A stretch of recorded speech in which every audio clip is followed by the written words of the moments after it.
हम पहले कहा करते थे ना, जब सरकार बनने के पहले, कि सरकार में पैसे की कमी नहीं है, नीयत की कमी है। अगर अच्छी नीयत वाली सरकार आ जाए तो सब कुछ हो सकता है। लोगों को शिक्षा भी मिल सकती है, लोगों को हेल्थ भी मिल सकती है, सड़कें भी बन सकती है, बिजली भी हो सकती है, पानी भी हो सकता है, सब कुछ हो सकता है। पिछले 1.5 साल की हमारी यात्रा ने यह प्रूव कर दिया कि जो हम कहते थे वो सच था। जैसे अभी दिल्ली सरकार में हम जितने भी काम कर रहे हैं, हर काम में खूब पैसा बचा रहे हैं, खूब पैसा बचा रहे हैं। जो काम पहले 100 रुपए का होता था, अब हम उसको 60 रुपए में, 70 रुपए में कर लेते हैं। मैं आपको कुछ उदाहरण देता हूं। अभी फरवरी के महीने में हाजीपुर में, बिहार में एक रेल रोड ब्रिज का उद्घाटन हुआ। प्रधानमंत्री जी वो उद्घाटन करने गए थे। 2009 में वो ब्रिज बनना चालू हुआ था। जब वो ब्रिज बनना चालू हुआ था तो वो 600 करोड़ का ब्रिज था। फरवरी के महीने जब उसका उद्घाटन हुआ, वो 3000 करोड़ का हो चुका था। दिल्ली में एक रानी झांसी फ्लाईओवर है जो 2008 में बनना चालू हुआ था। जब वो बनना चालू हुआ था वो 70 करोड़ का था। वो एमसीडी बना रहा है, दिल्ली सरकार का नहीं है। एमसीडी में अभी बीजेपी की सरकार है, म्युनिसिपल कॉरपोरेशन ऑफ दिल्ली। वो 70 करोड़ का था। आज अभी बन के तैयार नहीं हुआ, ऑलरेडी वो 200 करोड़ का उसका एस्टिमेट हो चुका है। गोवा के अंदर एक मांडोवी ब्रिज बन रहा है, जून 2014 से बनना चालू हुआ था। 470 करोड़ का बनना था, अभी 2 साल ही हुए, अभी तो बन के पूरा भी नहीं हुआ। 886 करोड़ का उसका एस्टिमेट हो गया। तो ये मैंने 3 ही एग्जाम्पल दिए। पूरे देश के अंदर हम जानते हैं कि जो भी सरकारी काम होता है, अगर वो 2 साल में पूरा हो तो, पूरा होना हो तो वो 5 साल में पूरा होता है। 200 करोड़ का बनना हो तो 1000 करोड़ का बनता है। दिल्ली के अंदर जब हमारी सरकार बनी तो दिल्ली में कुछ फ्लाईओवर बन रहे थे, चालू थे। पुरानी सरकार शुरू करके गई थी। एक फ्लाईओवर की कहानी बताता हूं, बाकी चारों की भी वही है। वो एक फ्लाईओवर 325 करोड़ का बनना चालू हुआ था 2-2.5 साल पहले। हमारी सरकार आई, 10% ही बना था। हमारी सरकार ने उसको टाइम से पहले बना दिया और 325 करोड़ का फ्लाईओवर हमने 200 करोड़ के अंदर बना दिया। ये मुझे लगता है शायद भारत के इतिहास में पहली बार हुआ है। 65 साल में मैंने तो ऐसा एग्जाम्पल नहीं सुना। 300 करोड़ का काम 1500 करोड़ में होते हुए तो देखा है, 300 करोड़ का काम 200 करोड़ में होते हुए तो पहली बार देखा है। और इस तरह से 4 या 5 हम लोगों ने अभी तक फ्लाईओवर बनाए हैं। हर फ्लाईओवर के अंदर हमने पैसा बचाया है। टोटल 5 फ्लाईओवर मिला के हम लोगों ने लगभग 350 करोड़ रुपए बचा लिए हैं। उसी तरह से मंगोलपुरी में एक इंडस्ट्रियल ट्रेनिंग इंस्टीट्यूट बना। 24 करोड़ का इंडस्ट्रियल ट्रेनिंग इंस्टीट्यूट बनना था, हमने 16 करोड़ के अंदर पूरा कर दिया। उसी तरह से पहले दिल्ली में डिस्पेंसरियां बना करती थी। एक एक डिस्पेंसरी 4 करोड़ 5 करोड़ की बनती थी। हम 20-20 लाख रुपए के अंदर पूरी एयर कंडीशन डिस्पेंसरी बना रहे हैं आजकल। तो हर काम के अंदर पैसे बचा रहे हैं, हर काम के अंदर पैसे बचा रहे हैं। और इस वजह से 2 काम हुए। एक तो पैसे बचाने से इस बार हमने दिल्ली में ढेरों चीजों के ऊपर टैक्स कम कर दिया। हमने इस बार मिठाई पे टैक्स कम कर दिया, चप्पलों पे टैक्स कम कर दिया, कपड़ों पे टैक्स कम कर दिया, ई रिक्शे पे टैक्स कम कर दिया, हमने मार्बल पे टैक्स कम कर दिया, लकड़ी पे टैक्स कम कर दिया, नमकीन पे टैक्स कम कर दिया। ढेरों चीजों के ऊपर हमने टैक्स कम कर दिया। हमने तो ये सोच के टैक्स कम किया था कि अब जितना पैसा आ रहा है उतने पैसे से हम आगे विकास कर पाएंगे। लेकिन टैक्स कम करने का एक और फायदा हुआ, टैक्स की कलेक्शन भी हमारी बढ़ती जा रही है। और जो पैसा हमारा बचता जा रहा है, इस पैसे से हम दिल्ली का खूब विकास कर रहे हैं। पिछले 1.5 साल में कई चीजों के ऊपर हमने काम किया, लेकिन मोटी मोटी तौर पे आज मैं 4 चीजों की बात करना चाहूंगा आपके साथ, जिसके ऊपर सबसे ज्यादा हमारा फोकस है। इसका मतलब ये नहीं कि बाकी चीजें नहीं कर रहे, लेकिन इन 4 चीजों के ऊपर सबसे ज्यादा हमारा फोकस है। शिक्षा, स्वास्थ्य, बिजली, पानी। मेरे साथ मनीष सिसोदिया भी बैठे हैं। इनकी तो आप रोज अखबारों में कहानियां पढ़ते रहते होंगे। मुझे लगता है ये सोते जागते उठते बैठते ही केवल शिक्षा के बारे में, बच्चों को कैसे शिक्षा मिले, इसी के बारे में ये सोचते रहते हैं। हम सारे जानते हैं कि किस तरह से हमारे देश के अंदर स्कूलों की बहुत बुरी हालत है। किसी भी राज्य में चले जाइए, मैं बहुत घूमता हूँ, मैं गोवा गया, गुजरात गया, पंजाब गया, मध्य प्रदेश, इधर उधर जहाँ भी जाते हैं हम, सरकारी स्कूलों की इतनी बुरी हालत है, इतनी बुरी हालत है। वहाँ पे कोई टॉयलेट्स नहीं है, पीने का पानी नहीं है, बच्चे आते हैं और उसके बाद भाग जाते हैं। टीचर्स के बारे में कहा जाता है कई टीचर्स पढ़ाते नहीं है ठीक से। हर चीज़ के ऊपर प्रॉब्लम है और उनके नतीजे भी बहुत बुरे आते हैं। जब हमने दिल्ली में हमारी सरकार बनी, और अभी तो पिछले कुछ दिनों में सुनने में आया कुछ स्टेट्स के अंदर तो टॉपर्स जो हैं वो भी, उसके अंदर भी एक बड़ा स्कैम निकल के आया। किस तरह से नकल चल रही है, किस तरह से परीक्षाएं में गड़बड़ हो रही है, किस तरह से डिग्रियां बंट रही है। अगर हमारे बच्चे बिना पढ़े लिखे इस तरह से नकल करके डिग्रियां खरीद के बड़े होंगे तो आप ये सोच सकते हो कि इस देश के अंदर क्या स्थिति होने वाली है। एक पीढ़ी के बाद हमारा पूरे देश के अंदर क्या स्थिति होने वाली है। जब हमने दिल्ली में टेक ओवर किया, दिल्ली में भी सरकारी स्कूलों की हालत काफ़ी खस्ता थी, लेकिन हमने इसको चैलेंज स्वीकार किया। हमें ये लगता है कि शिक्षा और स्वास्थ्य, इसमें जितना पैसा खर्च किया जाए वो खर्चा नहीं होता, वो इन्वेस्टमेंट है। आप अपने फ्यूचर में इन्वेस्टमेंट, जैसे बैंक में आप पैसा डालते हो ना, तो 5 साल के बाद दुगना हो जाता है, 10 साल के बाद 4 गुना हो जाता है। ऐसे ये भी आप एक तरह से देश के विकास के लिए इन्वेस्टमेंट कर रहे हैं जब आप शिक्षा और स्वास्थ्य के अंदर पैसा लगाते हैं। तो हम लोगों ने सबसे पहला काम, हमारी कैबिनेट ने मीटिंग करी और सबसे पहला काम हम लोगों ने ये किया कि शिक्षा के ऊपर अपने को सबसे ज़्यादा ध्यान देना। अगर हमारे बच्चे पढ़ लिख गए तो विकास फिर सरकार को करने की जरूरत नहीं पड़ेगी, हमारे देश के बच्चे बड़े होकर विकास करेंगे इस देश का। हमने तुरंत, आज तक भारत के इतिहास में कभी नहीं होगा, तुरंत हमने बजट शिक्षा का डबल कर दिया। 5,000 करोड़ से 10,000 करोड़ हम लोगों ने शिक्षा का बजट कर दिया। ये कभी ऐसा नहीं हुआ कि एकदम से 100% शिक्षा के बजट में बढ़ोतरी की गई हो। पहली बार शायद कोई भी सरकार, आज़ादी के बाद कोई भी सरकार शिक्षा के बजट में इतनी बड़ी बढ़ोतरी एक साथ कर रही थी। और वो पैसा फिर हम लोगों ने शिक्षा के अंदर एसेट्स क्रिएट करने के लिए, पढ़ाई का स्तर अच्छा करने के लिए खर्च करना चालू किया। तो हमने देखा सबसे पहली जरूरत है, जो मूलभूत सुविधाएं हैं स्कूलों के अंदर वो ही नहीं है। पीने का पानी नहीं है, लेडीज टॉयलेट जो थे इतने गंदे थे, इतने गंदे थे, या कई स्कूलों में तो ताले लगा के रखते हैं टॉयलेट के ऊपर, जैसे पता नहीं टॉयलेट में क्या हो जाएगा। और बच्चों को, अगर लड़कियों को अगर बाथरूम जाना हो तो उनको घर जाना पड़ता था, और घर जाते हैं फिर वापस नहीं आते बच्चे। तो सबसे पहला काम मनीष ने यह किया, 3 चीजें। एक, सारे टॉयलेट्स ठीक कराए, जहां टॉयलेट्स नहीं थे वो टॉयलेट्स बनवाए और उनकी साफ सफाई का इंतजाम किया। लगभग 1100 सरकारी स्कूल हैं दिल्ली सरकार के, उन सारे स्कूलों के अंदर। दूसरा, इन सभी स्कूलों के अंदर पीने का पानी का इंतजाम किया। और तीसरा, सफाई का इंतजाम किया। और चौथा, सिक्योरिटी गार्ड का। ये 4 चीजें युद्ध स्तर के ऊपर सारे स्कूलों में की इन्होंने। उसके बाद इन्होंने एक एक स्कूल में जब गए तो पता चला कई स्कूल ऐसे हैं, कई क्लासेस में एक एक क्लास में 150 बच्चे बैठे हैं। अब 150 बच्चे अगर एक क्लास में बैठेंगे तो वो पढ़ाई कैसे करेंगे? आप तो टीचर को भी नहीं कह सकते कि आप ठीक से नहीं पढ़ा रहे। तो उसमें पूरे सारे दिल्ली के सारे स्कूलों की इन्होंने मैपिंग कराई कि किस स्कूल में किस क्लास में कितने बच्चे हैं और कितने और क्लासरूम बनाने की जरूरत है। और 1 साल में 8,000 नए क्लासरूम बन के तैयार करवाए हैं। ये भी कोई छोटी चीज नहीं है। 8,000 नए क्लासरूम बन के तैयार हो चुके हैं, इस महीने के अंत तक सारे हैंडओवर हो जाएंगे। 8,000 नए क्लासरूम एक स्कूल में। अगर अब मोटे मोटे तौर पे आप 40 क्लासरूम भी माने तो आप ये मान के चलो कि 200 नए स्कूल तैयार कर दिए 1 साल के अंदर।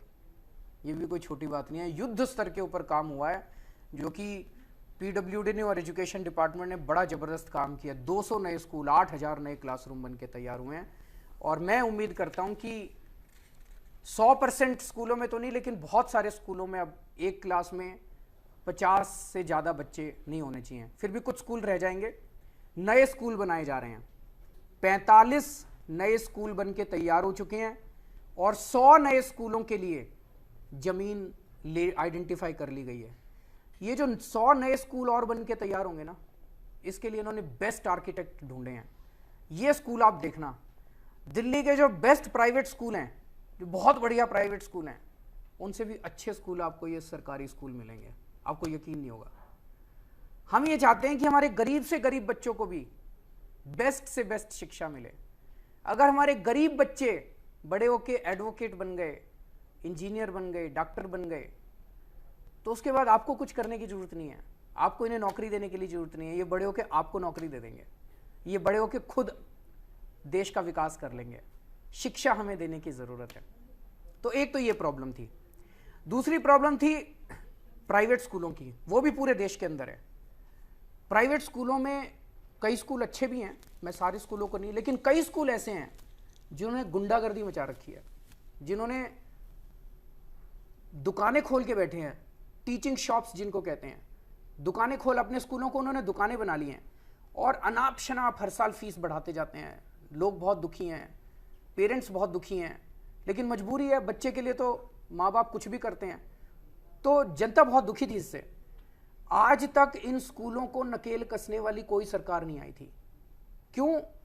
ये लोग मुख्यमंत्री को और मंत्री को तो अपनी जेब में लेके चलते थे स्कूल वाले। किसी भी स्कूल से बात करो, वो कुछ समझते ही नहीं थे सरकार को। क्यों नहीं समझते थे?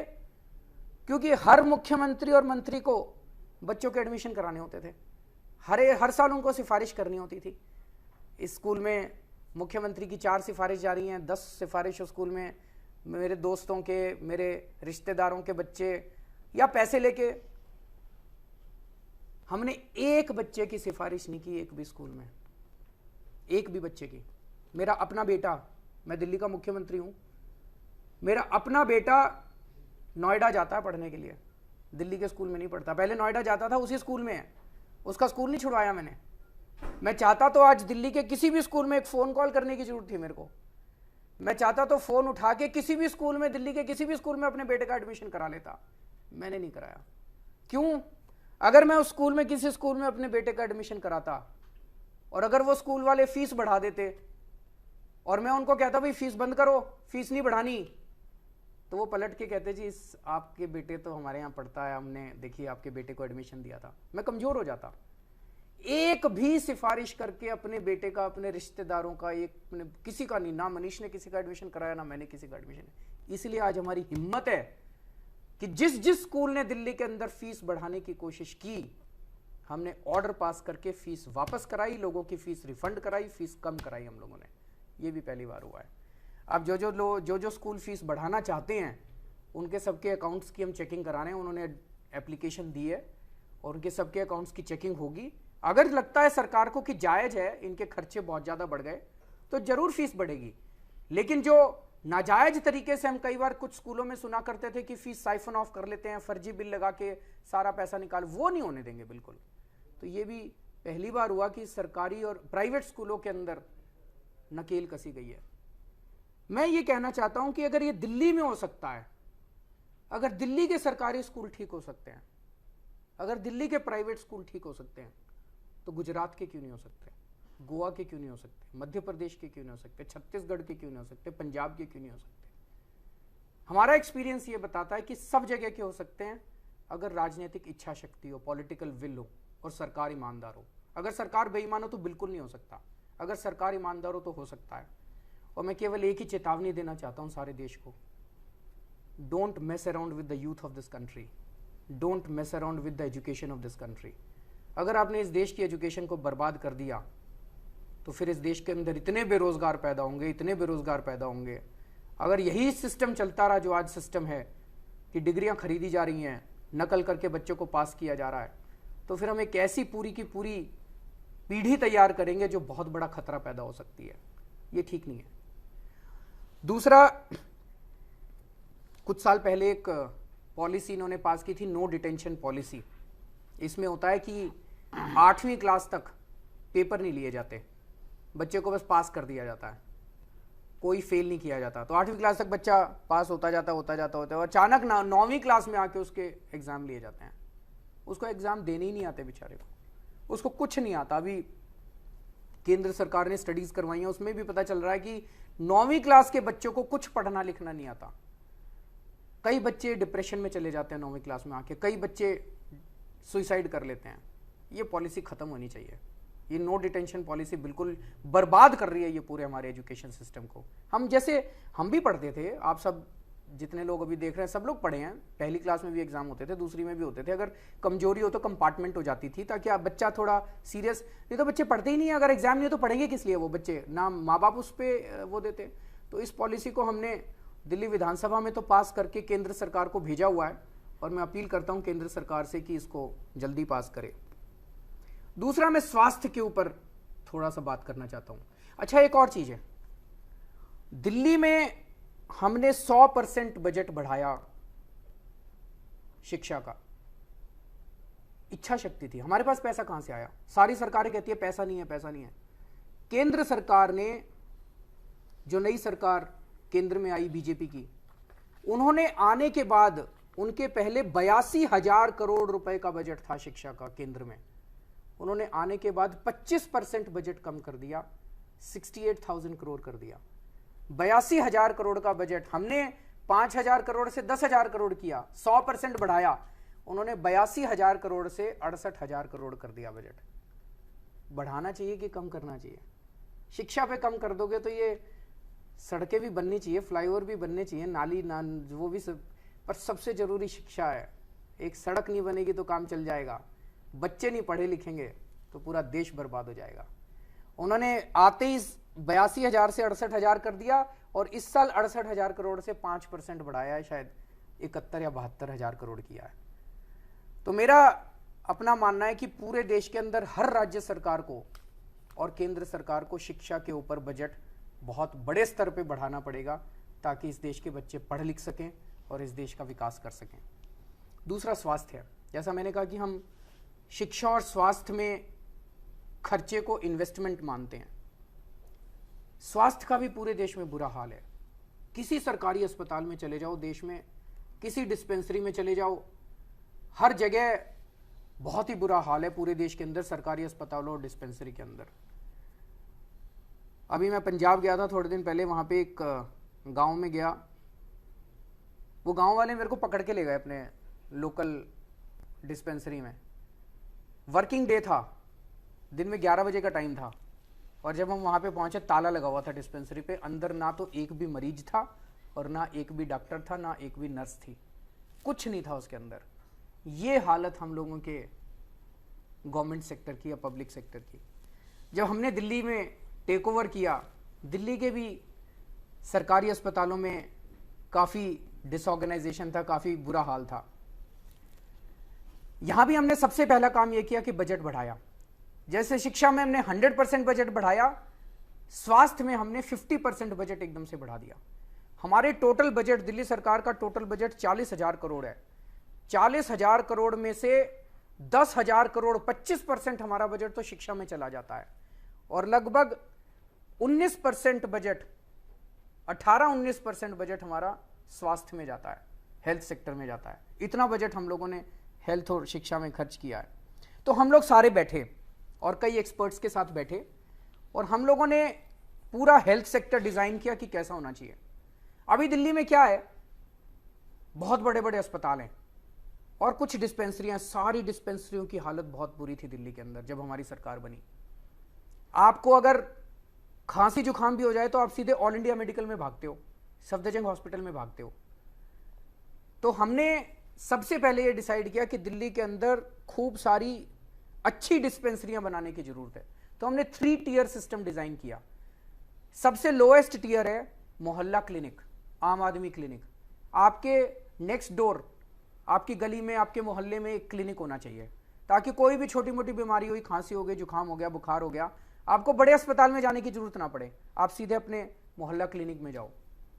हमने पहला मोहल्ला क्लिनिक बनाया पीरागढ़ी की एक झुग्गी बस्ती में। एयर कंडीशनड क्लिनिक था, एक डॉक्टर बैठती थी, उसमें 212 किस्म के टेस्ट होते हैं, और 1-2 टेस्ट तो ऐसे हैं जो 1,000 रुपए से भी ज्यादा के हैं, बड़े महंगे महंगे टेस्ट होते हैं। 212 किस्म के टेस्ट, सारे टेस्ट फ्री, डॉक्टर फ्री, और सारी दवाइयां फ्री। लोगों को एक बार तो वहां यकीन नहीं हुआ कि इस तरह का भी क्लिनिक हो सकता है। जैसे मैंने कहा, पहले सरकार में डिस्पेंसरी बनती थी 5 करोड़ रुपए की बनती थी, ये हमारा मोहल्ला क्लिनिक 20 लाख रुपए के अंदर बन के तैयार हो गया। और इसकी तारीफ केवल मैं नहीं कर रहा, अमेरिका से वॉशिंगटन पोस्ट अखबार से रिपोर्टर आया, उसने इसको देखा और उनको इतना अच्छा लगा कि उन्होंने वहां पे वॉशिंगटन पोस्ट में खबर छापी, can America learn from Delhi's मोहल्ला क्लिनिक्स। अभी तक तो हम कहा करते थे ना कि अमेरिका बड़ा डेवलप्ड है, इंडिया को अमेरिका से ये सीखना चाहिए, इंडिया को अमेरिका से वो सीखना चाहिए। पहली बार ऐसा हुआ कि अमेरिका कह रहा है कि अमेरिका को दिल्ली से ये सीखना चाहिए। तो दिल्ली के विकास को लेकर अमेरिका में भी चर्चे हो रहे हैं। शिकागो ट्रिब्यून के अंदर छपा, वॉशिंगटन पोस्ट के अंदर, इसके कई अखबारों में अमेरिका में भी छपा। तो एक डिस्पेंसरी हमने चला के देखी 7-8 महीने कि कैसे चलती है। उसके बेसिस पे अब पूरी दिल्ली में 100 डिस्पेंसरियां बन गई है और बहुत अच्छी चल रही हैं। कई लोग होके आए हैं वहां पे, आसपास की जनता से आप जाके पूछिए। और इस 31 दिसंबर तक 1000 मोहल्ला क्लिनिक पूरी दिल्ली में बन के तैयार हो जाएंगे। 1000 डिस्पेंसरी पूरी दिल्ली के अंदर। तो ये तो हो गया आपकी डिस्पेंसरी। इसके ऊपर है पॉलीक्लिनिक, ये दूसरा टियर हम लोग बना रहे हैं। पॉलीक्लिनिक है जिसमें 8 किस्म के स्पेशलिस्ट, 7 या 8 किस्म के स्पेशलिस्ट बैठेंगे। इसमें औरतों के डॉक्टर, बच्चों के डॉक्टर, हड्डियों के डॉक्टर, एमडी मेडिसिन, इस तरह से 8 किस्म के स्पेशलिस्ट बैठेंगे। इसमें अल्ट्रासाउंड मशीन, एक्सरे, 2-3 स्पेशल मशीनें भी होंगी, लेकिन एडमिशन नहीं होगा यहाँ पे। तो ये नेक्स्ट लेवल का, अगर आपको थोड़ी सीरियस बीमारी है तो आप यहां जा सकते हैं। ये भी आप जरा जाके देखो, 22 पॉलीक्लिनिक बने हैं दिल्ली में। मैं भी थोड़े दिन पहले पश्चिम विहार के पॉलीक्लिनिक में गया था, ऐसे ही राउंड लगाता हुआ बिना बताए चला गया था।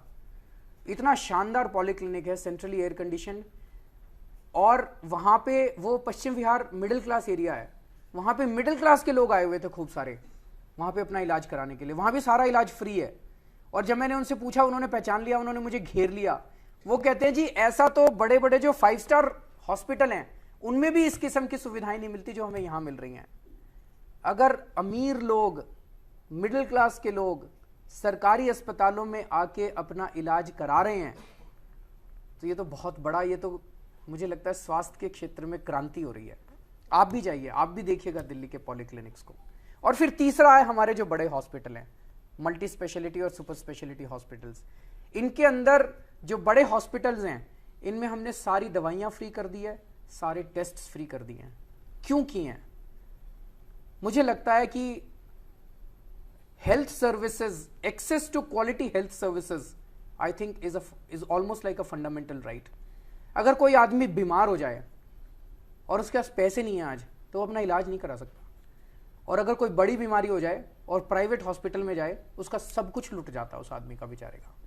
इसलिए हम लोगों ने तय किया है कि हेल्थ सर्विसेज अच्छी मिलनी चाहिए और health services, quality health services should be accessible to every single individual in this country. तो हमने सरकारी अस्पतालों के अंदर सारी दवाइयां और सारे टेस्ट हम लोगों ने फ्री कर दिए हैं। इतना पैसा कहां से आ रहा है हमारे पास? हम कैसे कर पा रहे हैं? बाकी लोग कहते थे पैसा नहीं, जैसे मैंने कहा था ना, ईमानदार सरकार है अब दिल्ली के अंदर। उस ईमानदारी की वजह से खूब पैसा चारों तरफ से हम लोगों का बचता जा रहा है। तो इस वजह से लोगों को बहुत रिलीफ मिला है। और मुझे लगता है कि अगर दिल्ली के अंदर ये हो सकता है तो पूरे देश के अंदर हो सकता है। पंजाब के अंदर, जैसा मैंने बताया, मैं गया था वहां पे तो डिस्पेंसरी बंद थी। पंजाब के अंदर भी सुधर सकता है, गोवा के अंदर भी सुधर सकता है, मध्य प्रदेश में भी सुधर सकता है, हिमाचल प्रदेश में भी, सब जगह सुधर सकता है, सब जगह ठीक हो सकता है। कई जगह सुनने में आता है कि किसान ने आत्महत्या कर ली। क्यों कर ली? घर में बीमार हो गया था कोई, उसको अस्पताल लेके गया, अस्पताल में 2 लाख रुपए का बिल आ गया, उसने बेचारे ने कहीं से लोन लिया और वो लोन चुका नहीं पाया। और अगर एक ये चीज कर दी जाए, कल प्रधानमंत्री जी ने एक मीटिंग बुलाई थी, इंटरस्टेट काउंसिल की मीटिंग। इंटरस्टेट काउंसिल क्या होती है? जैसे देश के सारे मुख्यमंत्री उसके मेंबर होते हैं और प्रधानमंत्री जी उसके चेयरमैन होते हैं। तो बस मुख्यमंत्री और होम मिनिस्टर और कैबिनेट मिनिस्टर्स होते हैं और प्रधानमंत्री जी थे। वहां भी मैंने ये मुद्दा उठाया। मैंने प्रधानमंत्री जी से निवेदन किया कि अगर केंद्र सरकार पैसे दे, केंद्र सरकार के पास पैसे की कमी नहीं है, बहुत पैसा है। दिल्ली के पास पैसा है तो केंद्र सरकार के पास भी बहुत पैसा है। केंद्र सरकार अगर इतना कर दे कि देश के सारे सरकारी अस्पतालों में दवाइयां, टेस्ट, इलाज फ्री कर दे, मैंने कहा जी आपके गुण गाएंगे पूरा देश, सारा देश आपके गुण गाएगा, किसानों की आत्महत्या बंद करने में ये बहुत बड़ा कदम होगा। बिजली, जब हमारी सरकार बनी ना, बिजली बहुत महंगी थी दिल्ली के अंदर, लगभग सबसे महंगी थी देश में। आते ही हमने बिजली के रेट आधे कर दिए और आज मेरे पास देश के सारे राज्यों के बिजली के रेट हैं। अगर दिल्ली में किसी परिवार की 200 यूनिट बिजली खर्च होती है तो उसका बिल आता है 550 रुपए का। गुजरात में अगर किसी की 200 यूनिट बिजली खर्च होती है किसी घर में डोमेस्टिक, तो गुजरात में उसका बिल आता है 1170 रुपए का। बंबई में अगर 200 यूनिट खर्च होती है तो उसका बिल आता है 1950 रुपए का। दिल्ली में 550 रुपए, गुजरात में 1170 रुपए, बंबई में 1950 रुपए। पंजाब में अगर किसी की 200 यूनिट खर्च होती है तो 1229 रुपए का बिल आता है। अगर दिल्ली में किसी की 400 यूनिट बिजली खर्च होती है तो उसका बिल आता है 1370 रुपए का। 400 यूनिट का 1370 दिल्ली का। गुजरात में खर्च होती है तो 2615 रुपए का, गुजरात में 2615 रुपए। मुंबई में खर्च होती है 4300 रुपए का, 4300 400 यूनिट के मुंबई में। कलकत्ता में 2927 रुपए का बिल आता है 400 यूनिट का। पंजाब में 2690 रुपए का, दिल्ली में 1370, पंजाब में 2690। सबसे सस्ती बिजली एक दो स्टेट्स हैं जहां पे दिल्ली से सस्ती है, नहीं तो सबसे सस्ती बिजली आज दिल्ली के अंदर हो गई है। एक चैलेंज है अभी दिल्ली के अंदर, दिल्ली का जो ये बिजली का पूरा इंफ्रास्ट्रक्चर है ना, ये बड़ा कमजोर है। पिछले 10-12 साल में कोई इन्वेस्टमेंट नहीं किया गया। ढेरों ट्रांसफार्मर लगने हैं जगह जगह, उसकी भी पूरी लिस्ट बनाई है। वॉर फुटिंग के ऊपर मैंने अपने सारे एमएलएस को लगा दिया है। मैंने कहा जमीन ढूंढो, और जमीनें ढूंढ के चाहे कितना भी पैसा खर्च हो, दिल्ली में अपने को वर्ल्ड क्लास लेवल का बिजली का इंफ्रास्ट्रक्चर चाहिए। दिल्ली में बिजली की कमी नहीं है, जितनी बिजली चाहिए उससे ज्यादा सरप्लस बिजली है। लोकल फॉल्ट बहुत हो रहे हैं, कहीं बिजली चली जाती है, कहीं तार जल गया, कहीं ट्रांसफार्मर जल गया, रोज किसी ना किसी जगह। इसको अब ठीक कर रहे हैं। इतने सालों का जो इन्होंने कबाड़ा कर रखा है उसको करने में 1-2 साल तो लगेंगे। पानी के ऊपर भी हम लोगों ने, हमारा ये मानना है कि पानी आदमी की फंडामेंटल राइट है, बेसिक ह्यूमन राइट है। आज एक माहौल ऐसा बना दिया गया कॉमर्शलाइजेशन के बाद कहा कि पानी बिकना चाहिए। मेरा ये क्वेश्चन है कि अगर कोई गरीब आदमी है और उसके पास पैसे नहीं है तो वो पानी नहीं पिएगा क्या? पानी तो पिएगा, मरेगा तो नहीं ना। कहीं ना कहीं आप या तो उसको पानी दे दो, नहीं तो चोरी करके पिएगा, कहीं ना कहीं से तो पिएगा। तो एक बेसिक ह्यूमन नीड, एक बेसिक सस्टेनेंस लेवल होना चाहिए कि इतना पानी फ्री में देना तो सरकार का धर्म है। वो हम लोगों ने तय किया कि 20,000 लीटर पानी, हमने माना कि एक परिवार, 5 लोगों का परिवार, 20,000 लीटर पानी होना चाहिए।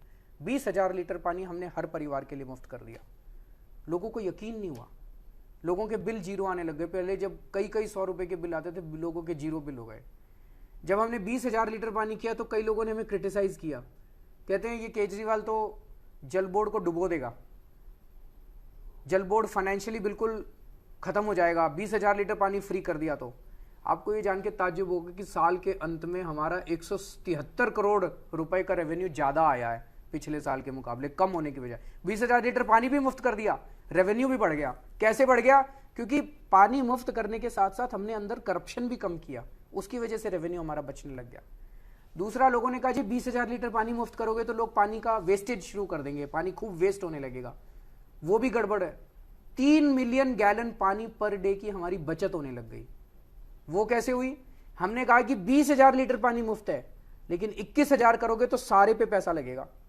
तो लोगों ने अपनी सेविंग करनी चालू कर दी, पानी की 20 के नीचे रखने लग गए, तो उससे हमारा पानी भी बचने लग गया। तो लोगों को पानी भी मुफ्त मिलने लग गया, लोगों का, हमारा जल बोर्ड का पैसा भी ज्यादा आने लग गया, हमारा पानी भी बचने लग गया। तो सबको विन विन सिचुएशन थी। दूसरा, पूरे देश के अंदर ये समस्या है, मैं जगह जगह जाता हूं, बिल सबके गड़बड़ है। दिल्ली में हमने एक सर्वे कराया, पता चला 95% लोगों के बिल गड़बड़ आए हुए हैं। कभी मीटर रीडर आया ही नहीं, 2 साल के एक साथ बिल भेज दिए।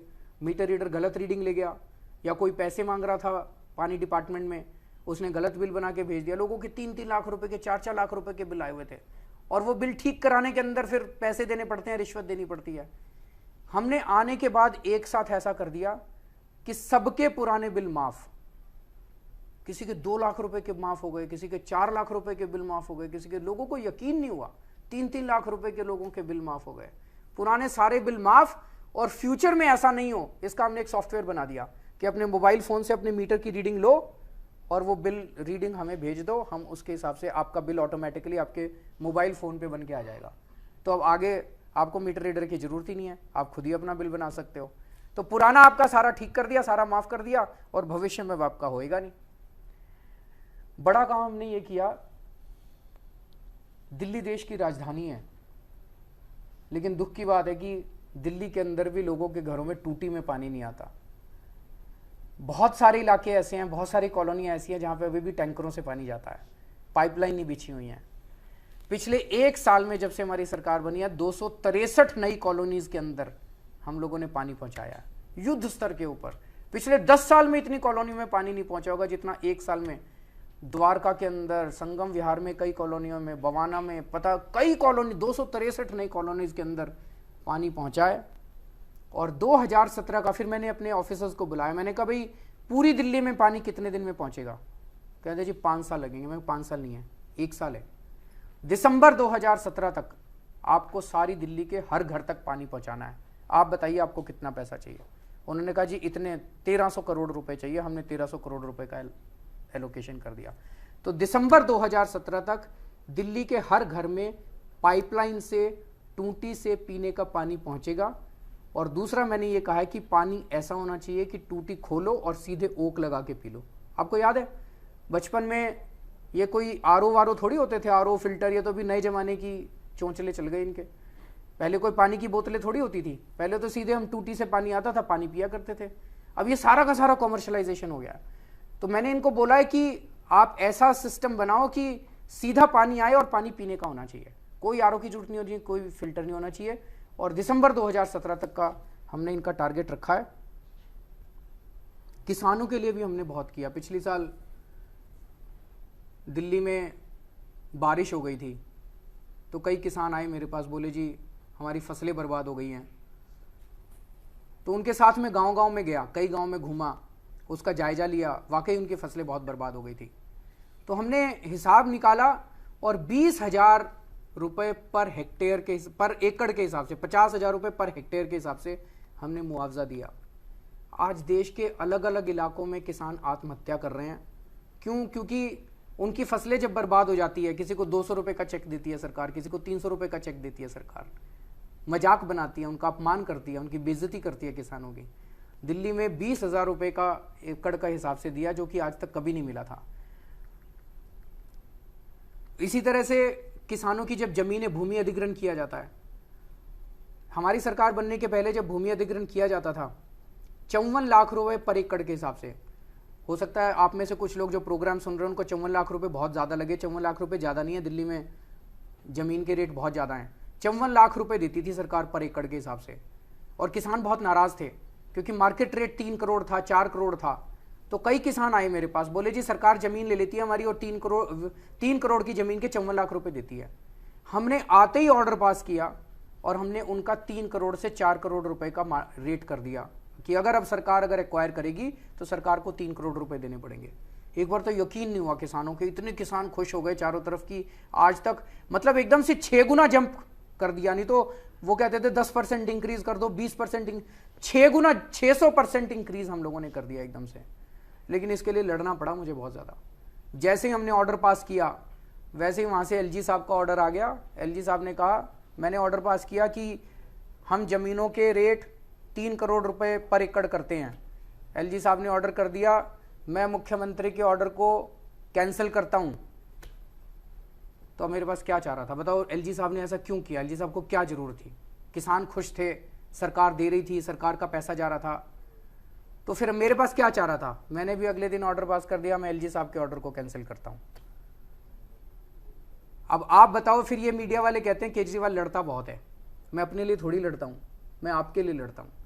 आप बताओ मैं किसानों के लिए लड़ूं कि ना लड़ूं?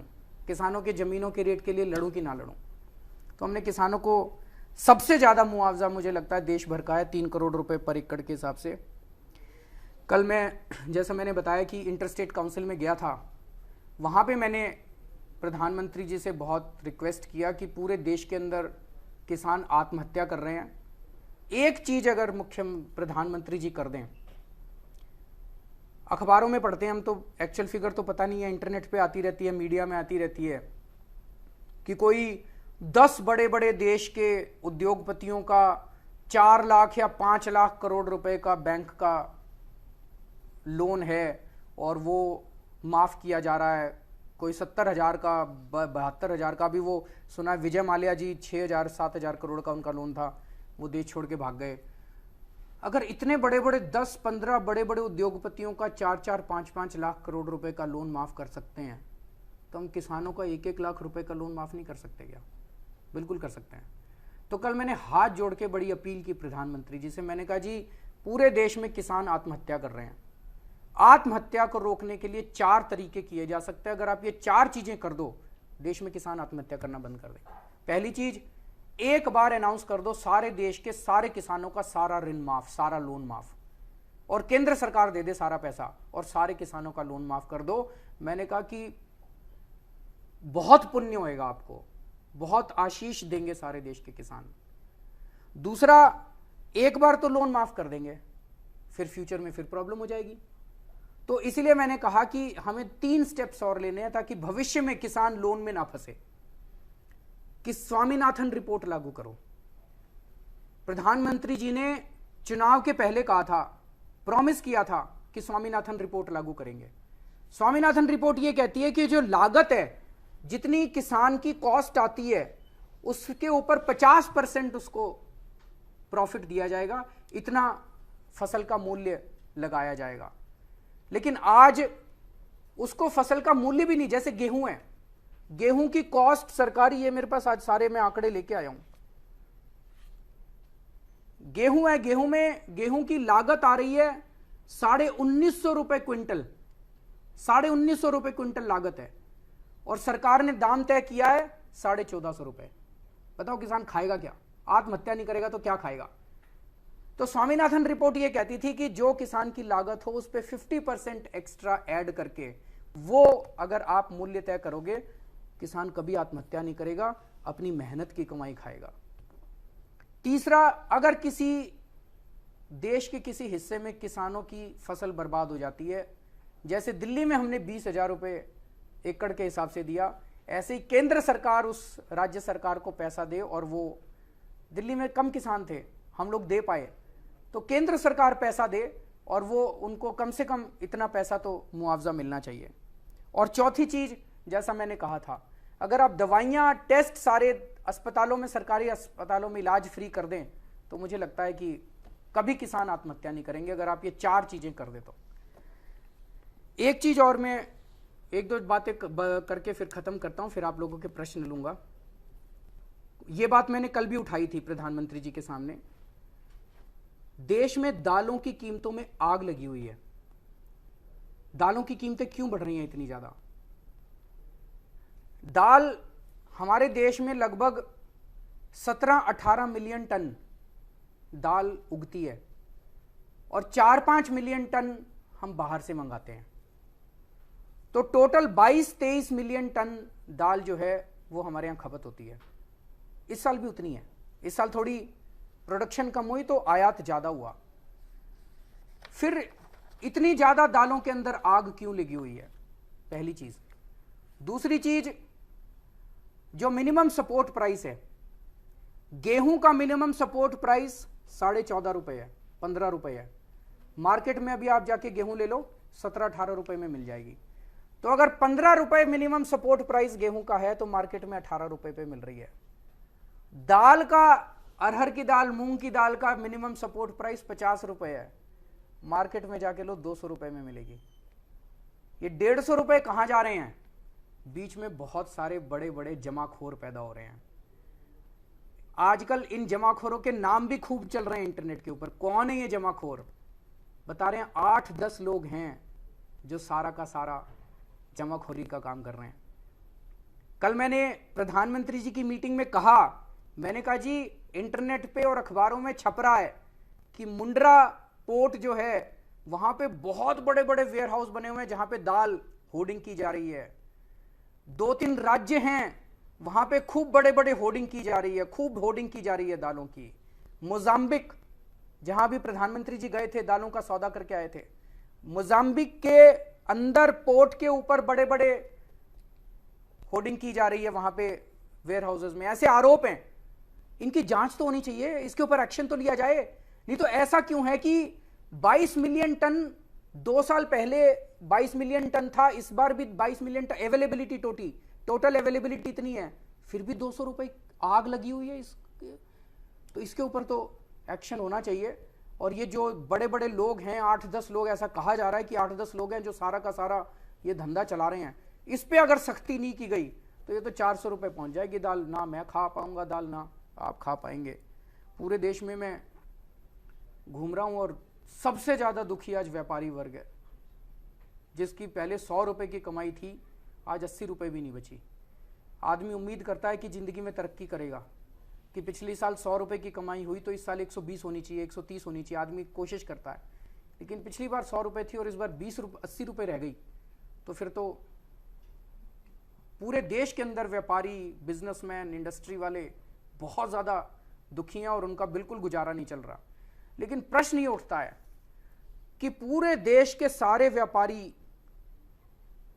लॉस में जा रहे हैं, सारे व्यापारी दुखी हैं। 8, 10, 15 लोग हैं जिनकी संपत्ति दुगनी होती जा रही है, तिगनी होती जा रही है।